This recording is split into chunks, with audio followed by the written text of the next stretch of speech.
Wales, a land of myth and legend, natural beauty and mystique. Everybody knows the colossal castles of Raglan, Caerphilly, Pembroke and Cardiff.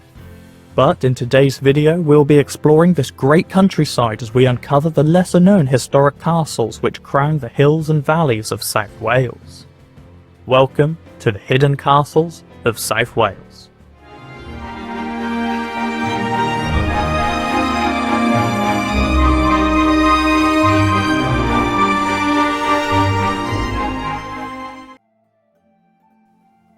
The second castle on our adventure is one of the most impressive castles in all of Wales.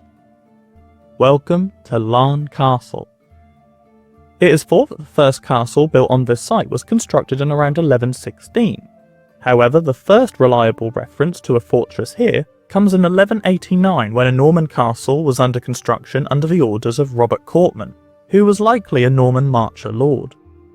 Peace talks were held at this castle between the Welsh and the King of England who we mentioned earlier, Henry II.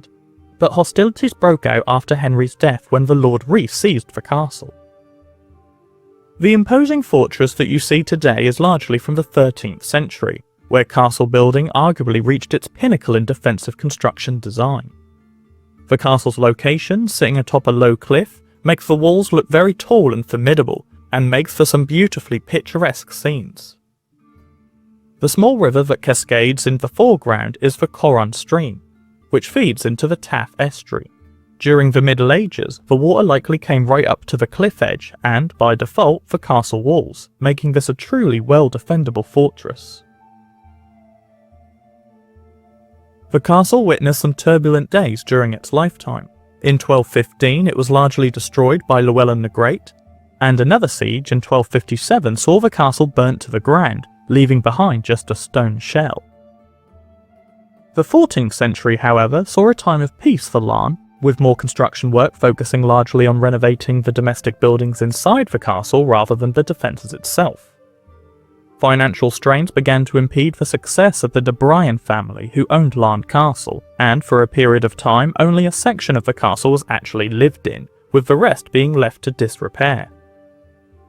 Fortunes changed in 1575, when Elizabeth I granted the castle to Sir John Perrot, who in turn converted the castle into a splendourous Tudor mansion, aspects of which can be seen by the stereotypically Tudor gatehouse which survives today in a semi-ruinous state.